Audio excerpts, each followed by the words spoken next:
Iaraka ivavaka isika isaotra amin'Andriamanitra. Anjemandriamanitra lahy eo, Andriamanitra Abraham ianao, Andriamanitra Isaka, Andriamanitra Jakoba. Atolotra ianao ny dera sy ny alina sy ny mpamandrak'izay. Isaoranay tompo ny anaranao mahagaga.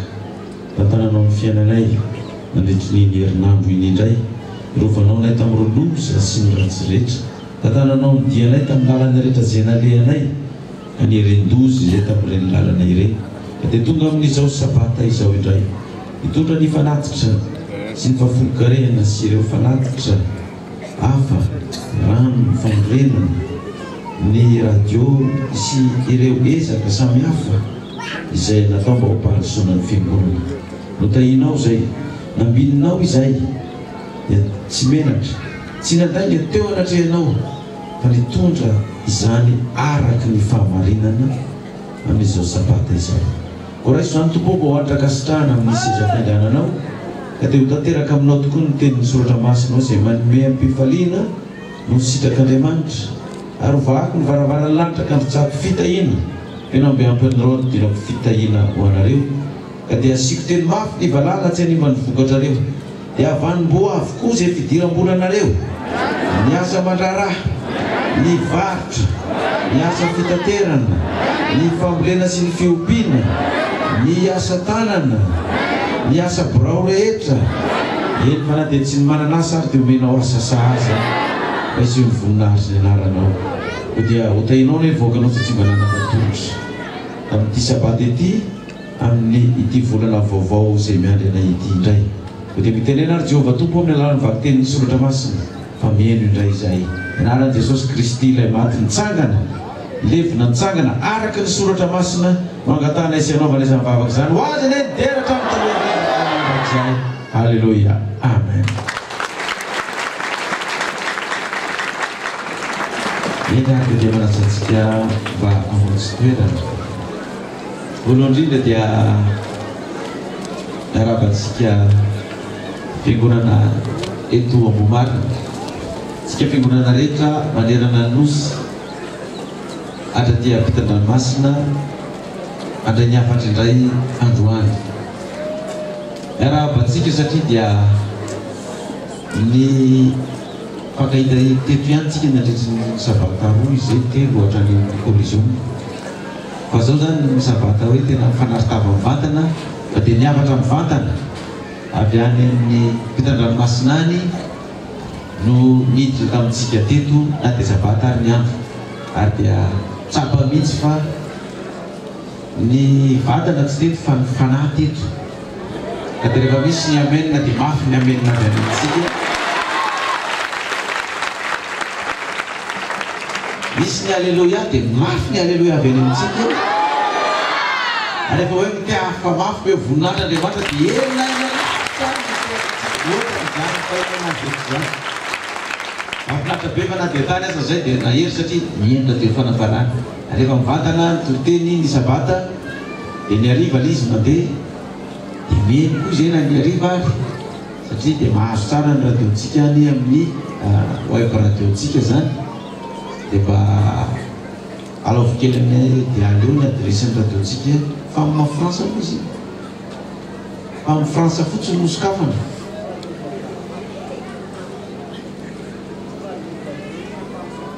www.femmefrance.fr www.femmefrance.fr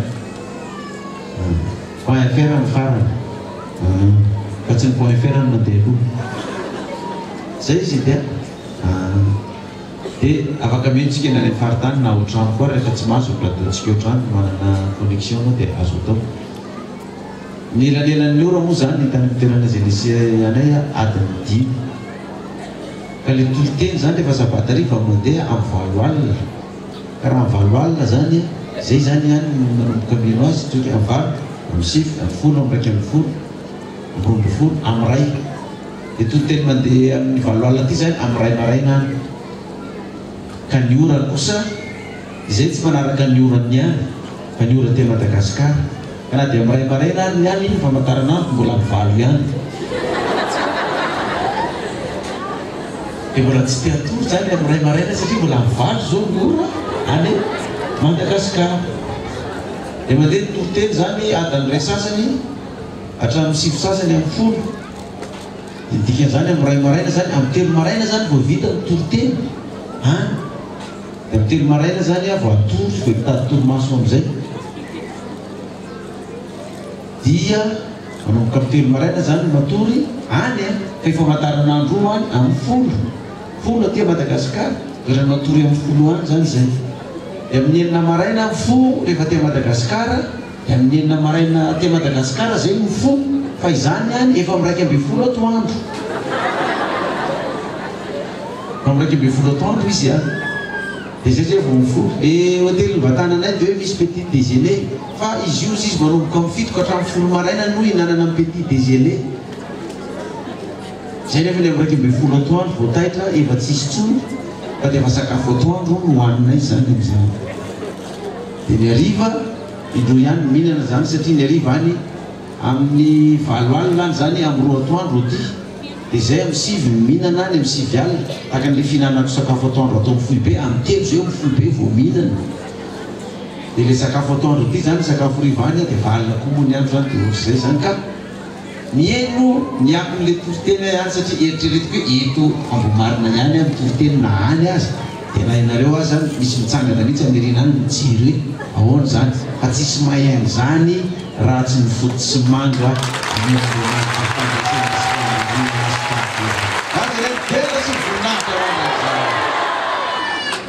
olona gaga hoe ary izy hoe ao sa tsy ao e. Dia misaotra koa ny mpamaky teny satria mpamaky teny koa fa mahiny teknika. Katana ary pasitera mba hitsangana hitondra ny tenin'Andriamanitra. Afinaritra zany. Fa na dia atao hoe any afaran'izay lavitra itsika tsy lavitra anareo afa akaiky antsika fiangonana foana anaiza mifampitatantsika hatrany an-danitra. Dia idera sy mivoninahitra. Zay no ela fa andeo fitintsika ny afatra fa alohana mitinana ny afatra dia misy vaovao kely teo resava nandrasan'ny mpanao gazety ny fahatongavanako satria na itsika aza tsisy nalala hoe lasa nangingina dia tonga tsy napoizina. Na iny mpanao gazety zany efa nitady tady atao daholo tsy mpanao gazety ihany fa na mpanao politika na ny olona tsotra taorian'ny collégium iny. Zay no ela andeo fitintsika ny afatra ndeha fitinina ny afatra satria tany Maurice no nivoaka ny afatry ny mpanjaka iza moa izy raha matadidiny toriteny ianareo mpanjaka ky Riosy ho fitintsika kely iny afatra iny. Rehefa vita ny fampitinana dia mirositsika amin'ny famelabelarana. Izy atoko fa 5:20 nresahana niny afatritsika tamin'ny herinina. Izy atoko fa 5:20.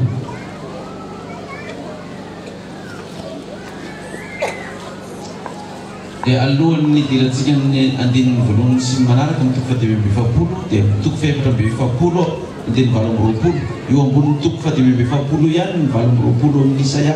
Toko fa 4:20 andininy 20:20 manomboka eo no miresaka ny anaran'ny mivantana Jehova raha ny lohateny eo ambony jerevana hoe ny amin'ny Kirosy izay voaosy Jehova ho mpanafaka ny Israely.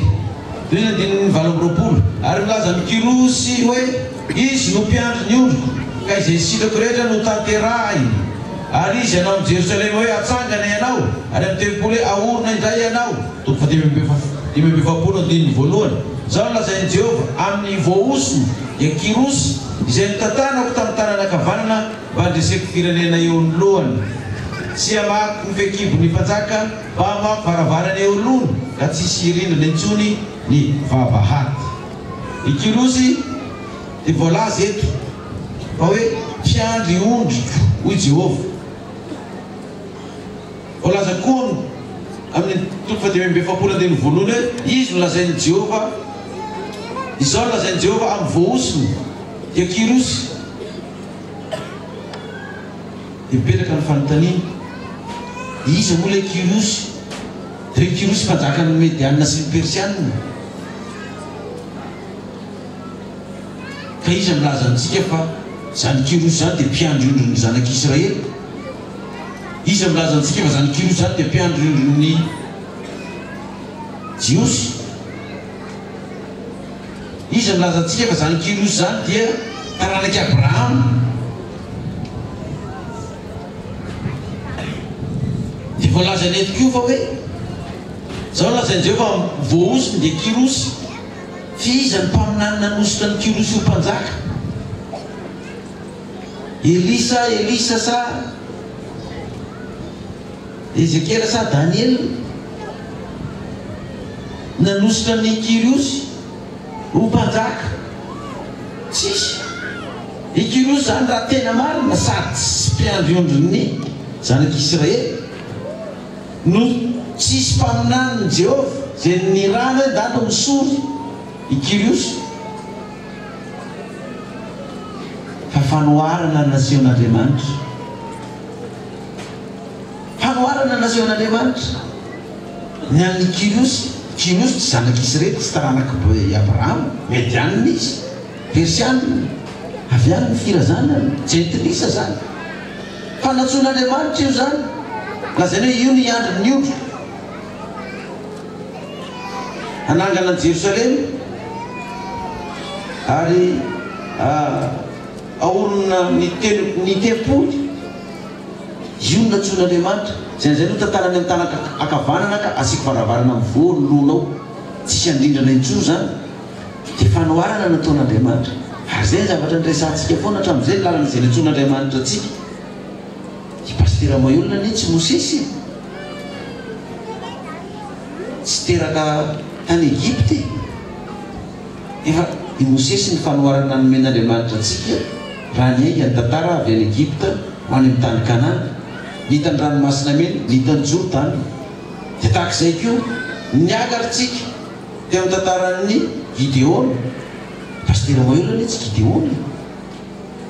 Fa fanoharana nataon'Andriamanitra nanafana zanak'Israely koa tamin'ny fahoriana sy niady tamin'izany koa. Dia niakatra koa tsika teo amin'ny tantaran'ny Job. Andalo fizaham-toetra sy fitsapana mamay Job. Pastera Maolona ny tsy Job e. Fa fanoharana no nataon'Andriamanitra ny amin'izany. Dia tonga tsika amin'ny tantaran'ny Kirosy. Fa Kirosy anie tsy zanak'Israely, tsy mpiandrindron'Andriamanitra izany izy. Tsisy mpaminany nanositra azy zany. Fa Jehova ny lazany zany. Zaho izy Jehova ny nanositra an'io. Fa tsy olombelona. Tsy olombelona nanositra an'io Kirosy io fa za. Raha io tenin'io dika amo varavarana eo fa anafaka ny vahoakan'Andriamanitra amin'ny fahababoana, babo ny fantrano, ny fahoriana, ny tsy fampina, ny fijaliana. Zanak'Andriamanitra. Dia niresahana tamin'izay. Raha fitinina niresahana tamin'izay. Androso ny lonao izy ka andravina amin'ny kitotoana rehetra. Efa nomeko anarana malaza ny anaranao. Mena zany anarana malaza zany. Resahana misy atofa 570 ilay 540. Zao lazain'i Jehova nivokatra ny fisasarany Egypte sy ny tombobatrony Etiopianina sy ny sabian'olo lavatsanganana afindra ao aminao ka ao anao izany ary anaraka anao ireo avy amin'gadra izy ekoka sady andady eo anatrehanao ifona aminao hoe ato aminao tokoa Andriamanitra ary tsy misy Andriamanitra afa-tsy izy dia mbe voninahitra ilay mpanjaka.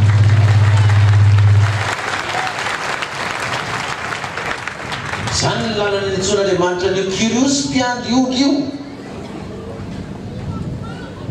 Fa tsy Kirosy président ny Medianina sy Persianina fa Kirosy mpiandry ondry. Zay vonosorany Jehova. Toy izany ilay izy amiti-pitianantsika azy mandingana be tsika fa ny fotoana mandeha dia mandeha. Isaia 7:7.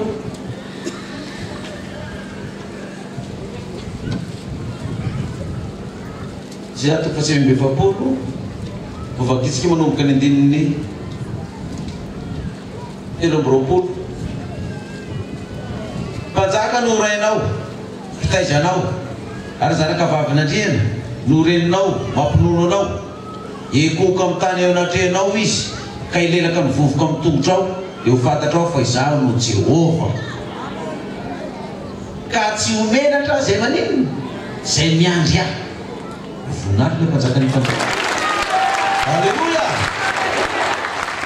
ekoko eo na tany eo natrehanao izy ka ilelaka vovoka amin'ny tongotra ao dia ho fantatrao fa izaho no Jehova ka tsy homenatra zay miandry ahy anana faharetana miandry any Jehova tsika ka ny firenena sy mpanjaka era zao tontolo zao reo tsy tsika ntsony ho any ekoko ny lohan'ireo tsy malagasy tsony ekoko ny lohan'ireo fa izy ireo no aninona ty amintsika moa izy ny baiboly ekoko ny lohantsika amen azo alaina mahery vany sambotra na hoafaka vany babimarina eky izao nolazainy Jehova na dia ny sambotry mahery aza dia alaina ihany ary hoafaka ny baby mpandromba fa izaho no hiady amin'izay miady aminao ary izaho amontsy ny zanakao ataova amen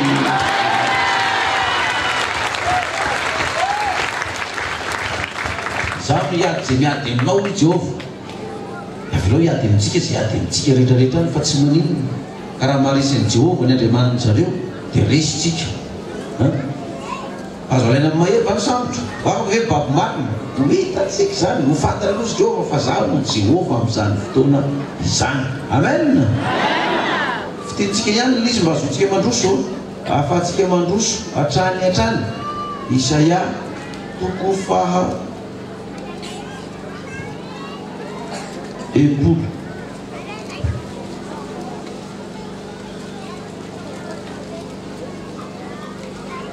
Isaia toko fenipolo andininy fahafolo ary ny hafa firenena no anangana ny mandanao ary ny mpanjakany anompo anao amen nama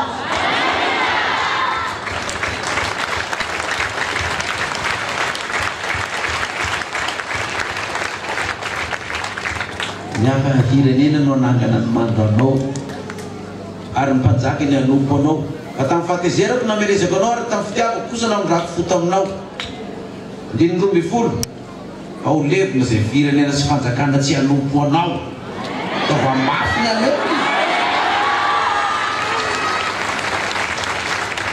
zany tsy tenin'olombelona zany tsy paster zany fa Jehova no miteneny zany efa manome antoka atsika Jehova fa ireo firenena rehetrarehetra zay nanompo atsika nandritry ny 50 taona 80 taona reo na mpamory sy nampanompo atsika ireo tsy mbadika ny tantara fa hoavy ny mosy halleluia halleluia andininy efatra amby folo ny zanaky zay nampahory anao dia andeha iondrika eo anatrehanao ary ekoko amin'ny fahaladianao zay rehetra nanamafy anao mafy ny amen ire manamafy atsika rehetrarehetra iny na avan'ino na namana na pretanana na mpiaragasa na izy an'izy ho avy anao mihina ny tombotsika daholo ho avy reo ikoaka na izy na izy miteny an'izany izy miala fa tsy zany miteny an'izany koa zany efa zany ndray miteniteny fahatany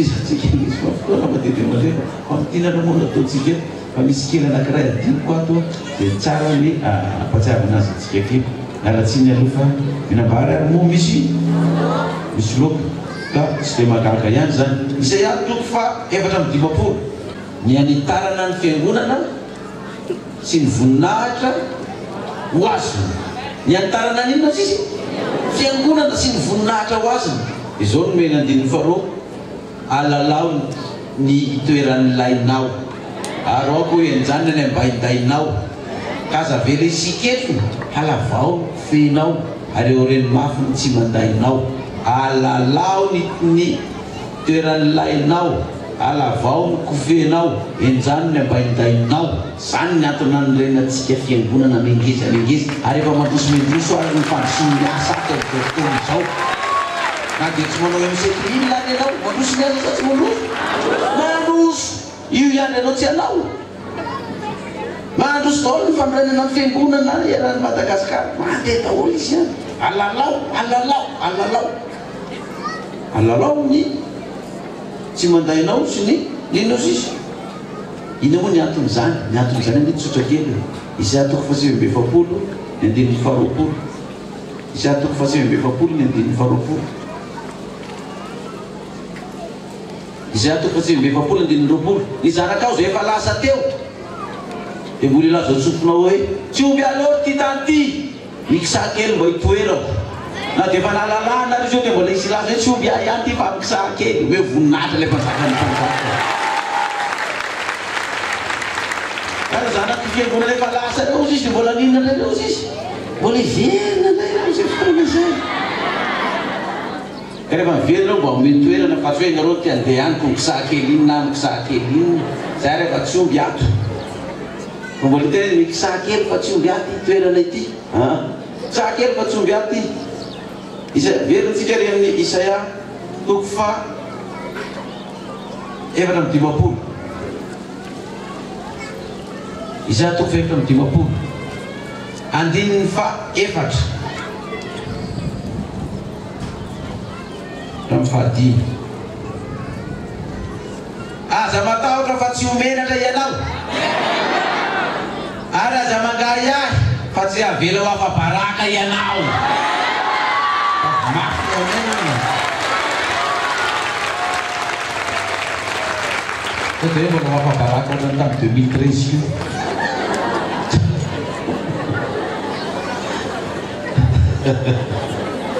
tsy vomafy hoe voninahitra rehefa halleluia zay ndako tsy ho afa-baraka intsony nareo ozy iza hoe Jehovah mpanafitranao aonao zay andiny fa dimy fa ny mpanao anao ny vadinao Jehovah tompony maro no anarany ary ilay masina Israely no mpanafitra anao Andriamanitry ny tany rehetra no anarany hoe voninahitra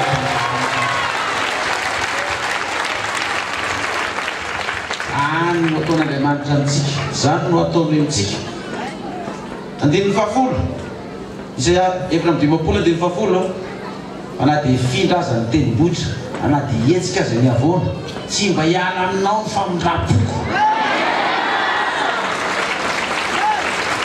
mafy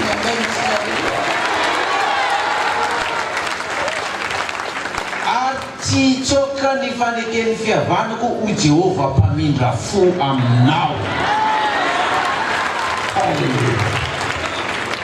marana antsika azy fa ny fotoana mandeha Isaia toko fa 80 andininy faha 8:20 ny fampahoriana tsy ireo amin'ny taninao intsony na ny fandravana sy ny fandringanana ao amin'ny faritaninao ny mandanao dia atao hoe famonjena vavadinao dia atao hoe fiderana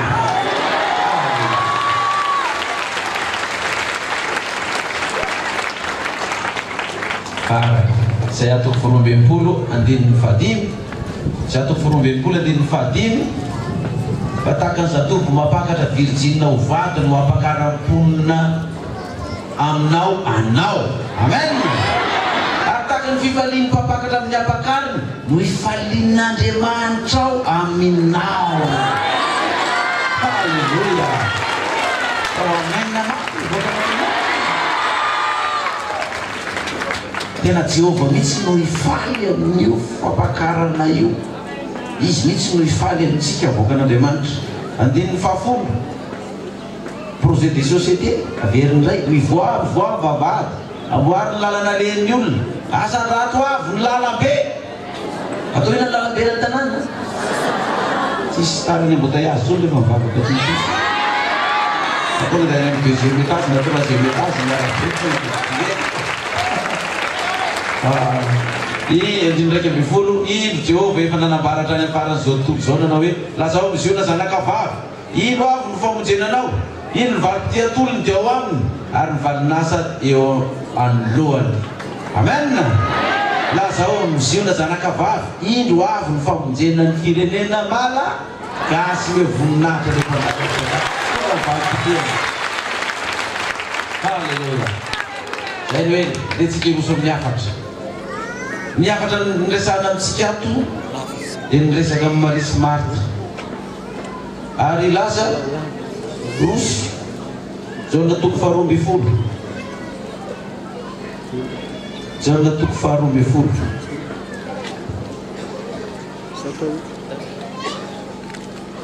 rasitsika ny andininy voalohany sy ny faharoa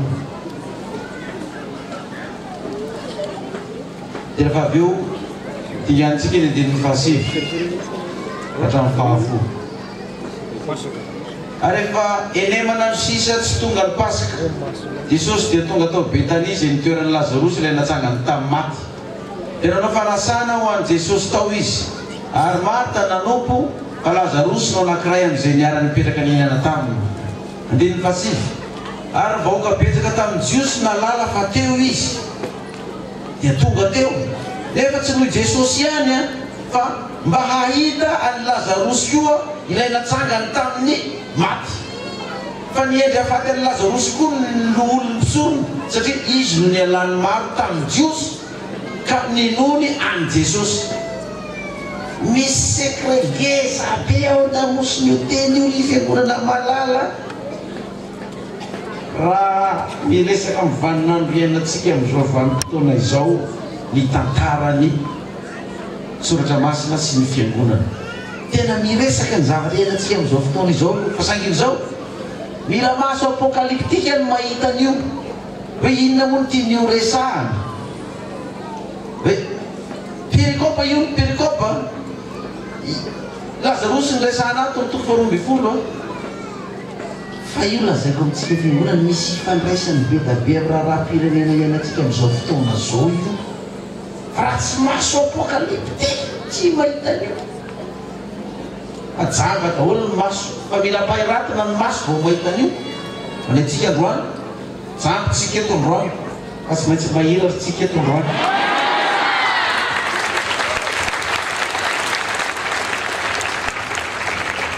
Mety maty ny fiainantsika ara-panahy fa ho velona izay maty androany ny fiainana ara-panahy. Zay mihaino zao tontolo zao amin'ny radio atao tokantrano ato na ambony fiarakodia na toeram-piasana na team-pivarotana na eto Madagasikara na ny ampitan-dranomasina mihaino zao ianao zay maty io dia hitsangana amin'ny maty androany. Dia ianao zay jamba tsy mahita an'izany aiza koa nidiran'izany amin'ny vanim-potoanenana amin'izao fotoana izao dia ahilatra ianao androany. Amen. Tandao jerevantsika ny histoiran'ny Lazarosy satria hoe Lazarosy natsangany Jesosy tamin'ny maty dia nanao fanasana ireto fianakaviany ireto rehefa tonga tany Betania Jesosy. Tonga ny olona nanodidina rehetra tonga tao nijeren'i Jesosy sady te ahitan'ilay Lazarosy natsangana tamin'ny maty koa tena marina ve vrai ve zany sa resaka fampandriana drisa sy fampitam-bahoaka fotsiny. Tao any ijeren'izany andao any dia nahitany Lazarosy teo fa mbola feno fankalana ihany zareo ny Jiosy tamin'izany satria nahoana avy amin'ny Lazarosy tsangana tamin'ny maty io na tonga nivoaka betsaka niala tamin'ilay fivavahana Jiosy dia lasa nino an'izy nino an Jesosy very kilian zany ny fivavahana Jiosy very kilian fivavahana Jotaisina noho ny nataony lasa angambony Lazarosy nanao an'izany noho ny nataony Jesosy nanangana azy tamin'inona tamin'ny maty. Andao zay rehevantsika kelikely ny tantaran'ny Lazarosy iny moa ny tian'izany resahana jaona toko faraiky ambin'ny folo jaona toko faraiky ambin'ny folo. Za aloha mialatsiny ianareo tsy mahafantatra fa resahako lisy fa vaovao sy tamiko. Rehefa namaky ny perikopa io dia jaona toko faraiky ambin'ny folo andininy voalohany ka hatramin'ny faraiky ambin'ny folo no nivakiko. Eto vao mamaky teny paster vao hoe levi jaona toko faharoa ambin'ny folo le perikopy